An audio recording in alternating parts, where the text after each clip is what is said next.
الامہ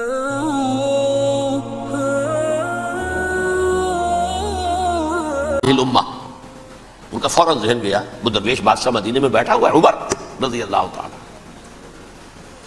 اب ایک اور عمر بھی ہے جو قندھار میں بیٹھا ہے. نقشہ وہی ہے، سادگی کی حد تک نقشہ وہی ہے، بالکل وہی، اپنی آنکھوں سے دیکھا ہے وہی سادگی.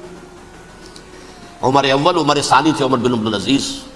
اب ایک اللہ کے فضل سے اللہ تعالیٰ ایدہ اللہ بنصرتہ، اللہ تعالیٰ ان کی نصرت فرمائے، دشمنوں کو ان کے مقابلے میں نیست و نابود کرے. انہوں نے ریکویسٹ بھیج دی کہ حضور تشریف لائیے، یہ شہر فتح ہو جائے گا. وہ ہے سفر تاریخی، اتنا طویل سفر، تقریباً 700 میل، ایک اونٹ، ایک خادم، ایک منزل پہ امیر المومنین اوپر بیٹھے، خادم آگے چل رہا ہے، اگلی منزل پہ خادم اوپر بیٹھا ہے، امیر المومنین آگے جا رہا ہے. اور جب پہنچے ہیں تو وہ باری تھی خادم کی. انہوں نے ہاتھ جوڑ دیا، حضور خدا کے لیے تم کیا کہیں گے لوگ، وہ میرا برا حال کر دیں گے، تمہیں شرم نہیں آئی؟ امیر المومنین پیدل آگے چل رہے ہیں نکیل پکڑ کر، اور تم بیٹھے ہو اوپر براجمان ہو. حضرت عمر فرمایا دورو دورو، نہیں باری تمہاری ہے، بیٹھ. اس حال میں پہنچے ہیں. اور پھر یہ کہ ابو عبیدہ بن الجراح آئے ہیں، استقبال کیا ہے تو دیکھا ہے اس حال میں چلے آ رہے ہیں. عمر نکیل پکڑے ہوئے چلے آ رہے ہیں، اور کہتے ہیں کہ کہیں کیچڑ ویچڑ تھا، جوتے خراب ہو گئے تھے، وہ بھی اتار کے ہاتھ میں پکڑے ہوئے، کپڑے تو تھے ہی پھٹے ہوئے.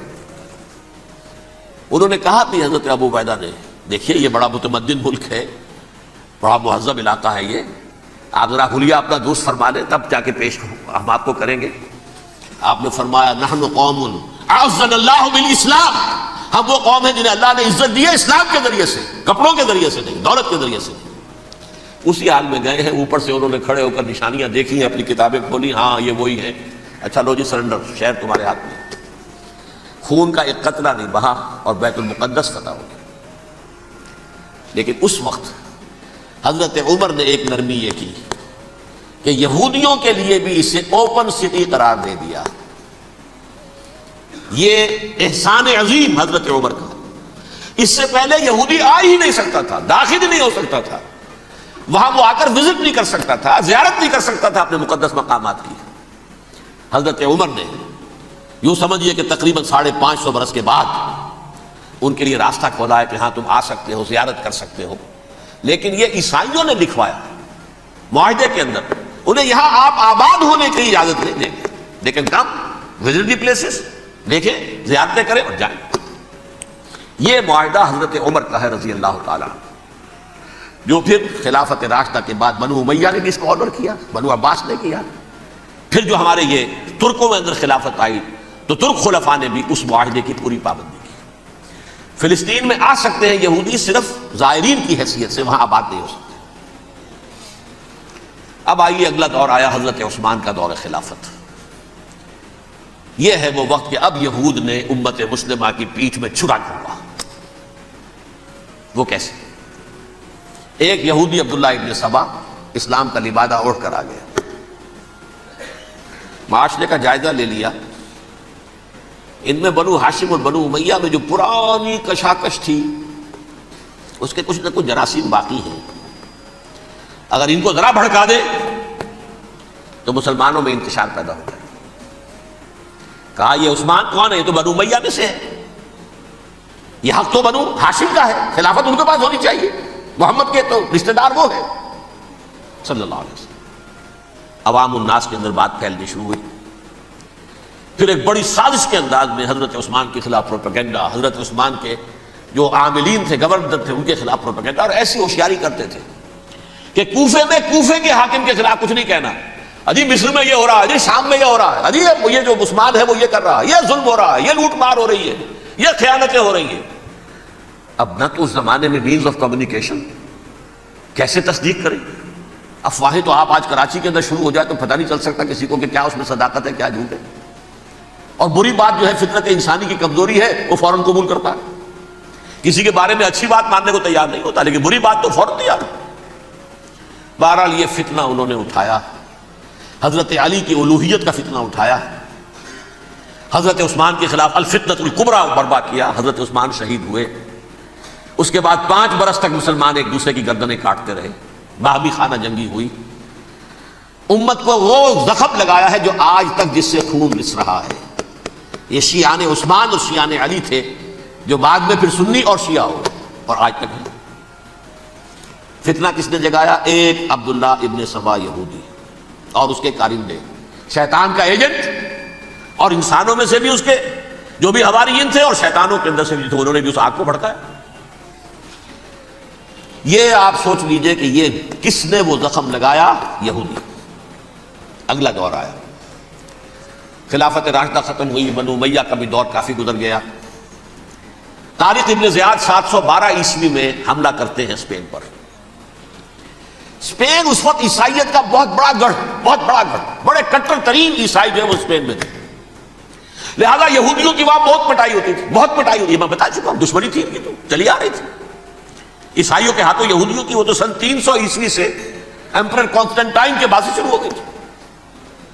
اس حوالے سے یہودیوں نے اس وقت چالاکی یہ برتی، کچھ راستے واسطے بتائے، کچھ مدد کی طارق ابن زیاد کی۔ طارق ابن زیاد نے انہیں اپنا محسن سمجھا، ہسپانیہ فتح ہو گیا تو یہودی چونکہ محسنین کی فہرست میں آ چکے تھے، انہیں بہت اقتدار نصیب ہوا، بڑی سپورٹ مسلمانوں نے دی۔ ان کے بڑے بڑے علماء جو اسی دور کے اندر پیدا ہوئے، بڑے بڑے تھنکرز ان کے اسی دور میں پیدا ہوئے۔ بن گوریون جو کہ ایک وزیر اعظم تھا اسرائیل کا، اس نے یہ لکھا ہے اپنی کتاب میں، Muslim Spain was the golden era of our diaspora. وہ ڈائسپورا جو 70 عیسوی سے شروع ہوا تھا اور 1917 عیسوی تک جاری رہا ہے، اس میں سے گولڈن ایرا ہمارا جو تھا وہ مسلم اسپین تھا۔ اسپانیہ میں بیٹھ کر ہم نے عیش کیے، لیکن وہاں سے انہوں نے اور جو کچھ کیا، یہ تو داستان کے بہت سے گوشے ہیں، لیکن میں جس اسٹریٹ لائن میں چل رہا ہوں اس کے اعتبار سے ایک بات سمجھ لیجیے۔ وہاں بیٹھ کر انہوں نے اب عیسائیت کی پیٹھ میں چھڑا گھونپا، پروٹیسٹنٹ مذہب پیدا کیا، تقسیم کر دیا، جیسے شیعہ سنی کی تقسیم، عبداللہ ابن سبا، رومن کیتھولک اور پروٹیسٹنٹ کی تقسیم، یہودی علماء۔ ہوتا کیا تھا؟ ہسپانیہ کی یونیورسٹیاں ہیں، کارڈووا میں ہے، ٹولیڈو میں ہے، گریناڈا میں ہے، غرناطہ، قرطبہ، تولیتلا، اور وہاں آتے تھے لوگ، فرانس سے چلے آ رہے ہیں نوجوان پڑھنے کے لیے، جرمنی سے چلے آ رہے ہیں، اٹلی سے چلے آ رہے ہیں، 3 ہی ملک قریب ترین پڑھتے ہیں سینٹرل جو یورپ کے ہیں۔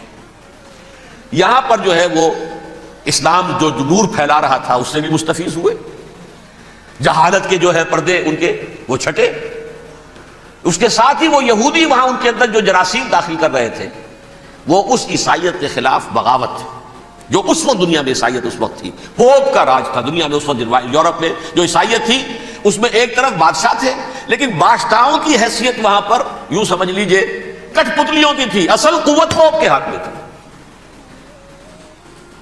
اور پوپ کو انہوں نے جیسے قرآن نے کہا اتخذوا احبارهم ورهبانهم اربابا من دون اللہ، کیونکہ سینٹ پال نے شریعت موسوی ساقط کر دی تھی تو اب شریعت تھی ہی نہیں، پوپ کو اختیار تھا جس چیز کو چاہے حلال قرار دے دے، جس چیز کو چاہے حرام قرار دے دے۔ اتخذوا احبارهم ورهبانهم اربابا من دون اللہ۔